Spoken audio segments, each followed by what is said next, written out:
Hello les matheux! Dans cette vidéo, je te propose de retravailler la notation scientifique. Alors, prêt à devenir un expert? C'est parti!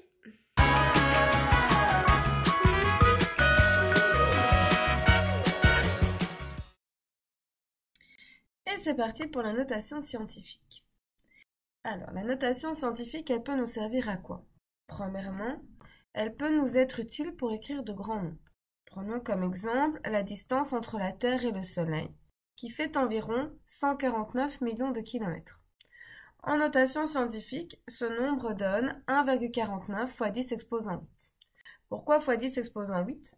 Parce que quand je regarde 1,49 par rapport au nombre initial, il y a 8 chiffres qui sont passés de l'autre côté de la virgule, qui sont passés donc dans la partie décimale. Donc exposant 8. Suffit simplement de compter ces chiffres. La notation scientifique nous permet également d'écrire de petits nombres. Par exemple, prenons la taille d'un virus. 0,000012 mm. En notation scientifique, cela donne 1,2 fois 10 exposant moins 7 mm. Pourquoi exposant moins 7? À nouveau, il suffit de compter les chiffres. Si on compare 1,2 par rapport au nombre initial, 7 chiffres sont passés de l'autre côté de la virgule. Donc à nouveau, il suffit de compter les chiffres. Ce que nous pouvons également constater, c'est que quand nous travaillons avec des grands nombres, l'exposant de la puissance de 10 est positif. Et quand nous travaillons avec des petits nombres, l'exposant de la puissance de 10 est négatif. Donc l'exposant négatif ne veut absolument pas dire que nous travaillons avec nombre négatif. Il veut simplement dire que nous travaillons avec des petits nombres. Donc attention à cette association d'idées qui n'est pas correcte et qu'il faut vraiment casser. Donc si je récapitule, un nombre écrit en notation scientifique doit respecter 3 conditions. La première, il doit être écrit sous la forme d'un produit. Un produit comptant 2 facteurs. Le premier facteur est un nombre décimal. Et ce nombre décimal est compris entre 1 et 10. Il peut valoir 1, mais il ne peut pas valoir 10. Et le deuxième facteur est une puissance de 10. Si l'exposant est positif, je travaille avec un grand nombre. Qu'est-ce qu'on appelle grand nombre dans ce contexte? Ce sont les nombres plus grands que 0. Et exposant négatif, si nous travaillons avec les petits nombres. Et qu'est-ce qu'on appelle petit nombre dans ce contexte? Ce sont les nombres plus petits que 0. Ça, c'est ce que tu dois bien avoir en tête quand tu souhaites écrire un nombre en notation scientifique.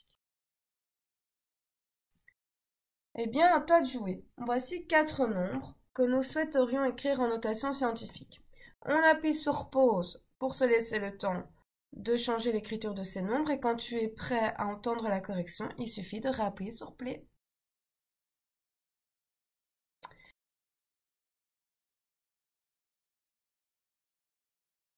Alors, le premier nombre, le nombre qu'on peut obtenir entre 1 et 10, ce sera 1,5381 fois 10 exposant 9. Pourquoi fois 10 exposant 9? Puisqu'il y a 9 chiffres qui sont passés de l'autre côté de la virgule.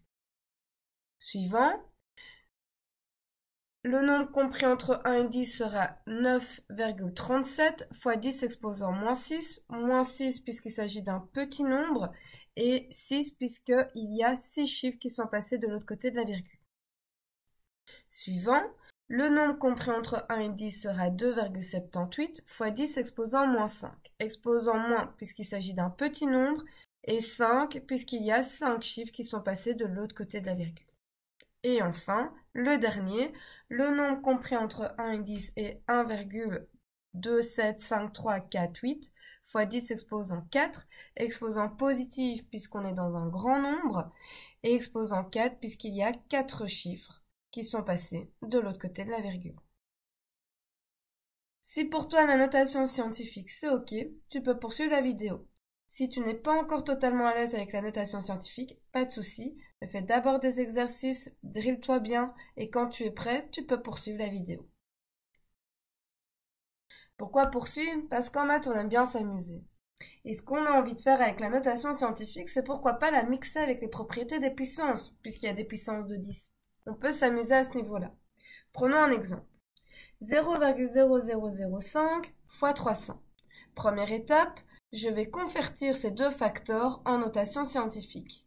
Commençons avec 0,0005 qui est un petit nombre. En notation scientifique, cela donne 5 fois 10 exposant moins 4 fois 300, grand nombre, en notation scientifique, 3 fois 10 exposant 2. Donc, on arrive à ce produit pour le moment. Mais je ne suis pas encore en notation scientifique puisque je compte 4 facteurs. Et pour être en notation scientifique, je dois avoir que 2 facteurs. Alors, je vais observer, je vais me dire, tiens, qu'est-ce que je pourrais multiplier là-dedans? Eh bien, ce que je pourrais multiplier là-dedans, ce sont les nombres, entre guillemets, de même nature.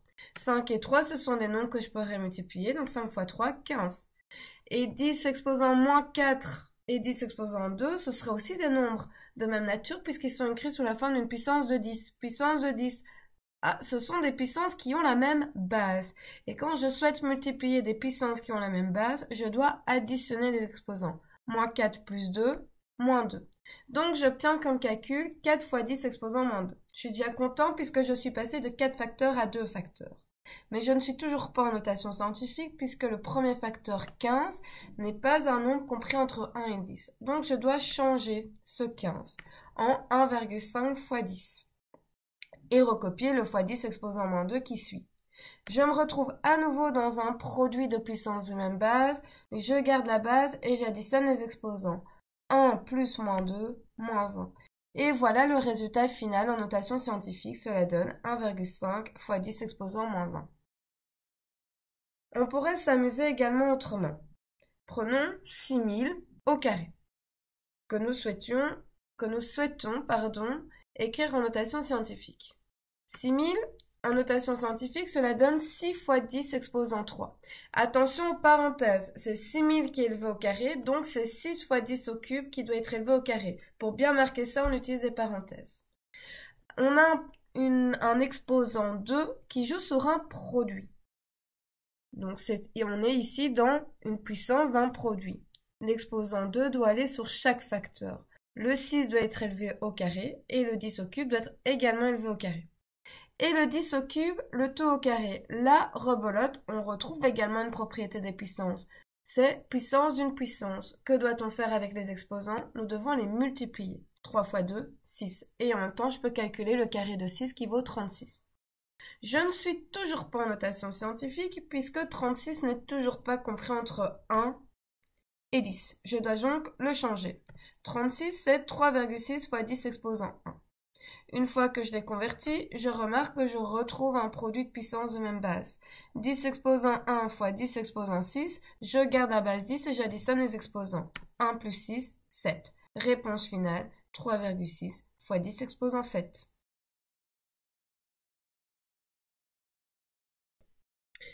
À toi de jouer. Voici 5 calculs dont nous aimerions connaître la réponse finale, mais en notation scientifique. On appuie sur pause pour se laisser le temps d'effectuer tous les calculs et quand tu es prêt pour entendre la correction, il suffit de réappuyer sur play. Alors, le premier calcul, 7 millions fois 4000, je transforme ces deux facteurs en notation scientifique, ça donne 7 fois 10 exposant 6 fois 4 fois 10 exposant 3. Je multiplie le 7 avec le 4 et le 10 exposant 6 avec le 10 au cube. Et j'obtiens 28 fois 10 exposant 9. 28 n'étant pas compris entre 1 et 10, je dois le changer. En gros, il y a le 8 qui passe de l'autre côté de la virgule. Un chiffre qui passe de l'autre côté de la virgule, cela donne 2,8 fois 10 exposant 10. Bah oui, je rajoute ce chiffre à 9. Donc 9 passe à 10. Ensuite, exercice suivant, je convertis le nombre décimal en notation scientifique, ce qui donne 9 fois 10 exposant moins 5. Le tout élevé au carré. L'exposant 2 joue autant sur le 9 que sur le 10 exposant moins 5, ce qui fait 81 fois 10 exposant moins 10. À nouveau, 80 n'est pas compris entre 1 et 10. Un chiffre doit passer de l'autre côté de la virgule, le 1. Donc je rajoute ce chiffre à moins 10 à l'exposant moins 10 qui devient moins 9. Réponse finale, 8,1 fois 10 exposant moins 9. Moins 500 au cube. Moins 500, c'est moins 5 fois 10 au carré. Le tout au cube, le cube qui joue autant sur le moins 5 que sur le 10 au carré. C'est moins 5 est négatif, le cube est un exposant impair, donc ça reste négatif et j'obtiens donc moins 125 fois 10 exposant 6. Moins 125, 125 n'est pas entre 1 et 10, je dois le changer. Ça devient 1,25. Donc 2 chiffres doivent passer de l'autre côté de la virgule. Ces 2 chiffres, je le rajoute à l'exposant 6 et j'obtiens moins 1,25 fois 10 exposant 8. Réponse finale. Pareil pour le suivant, je convertis le nombre décimal en notation scientifique, ce qui donne moins 8 fois 10 exposant moins 6, le tout au carré, moins 8 étant négatif, mais l'exposant 2 étant pair, quand j'effectue, ça devient positif, plus 64 fois 10 exposant moins 12. 64, pas compris entre 1 et 10, il y a un chiffre, le 4, qui doit passer de l'autre côté de la virgule. Je rajoute ce chiffre à l'exposant moins 12, qui devient moins 11, et le 64 devient 6,4. Réponse finale, 6,4 fois 10 exposant moins 11. Et enfin, le dernier, je convertis les deux facteurs en notation scientifique, 7 fois 10 exposant moins 3 fois 3 fois 10 exposant moins 4. Je multiplie le 7 avec le 3, le 10 exposant moins 3 avec le 10 exposant moins 4. Et j'obtiens 21 fois 10 exposant moins 7. À nouveau, 21 n'est pas compris entre 1 et 10. Je dois ajouter un chiffre de l'autre côté de la virgule, le 1.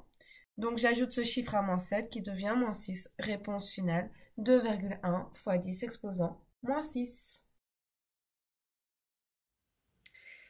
Et voilà, j'espère que cette vidéo t'aura aidé. N'hésite pas à le dire en commentaire. Quoi qu'il en soit, la règle d'or pour réussir en maths reste toujours la même, faire régulièrement des exercices à la maison.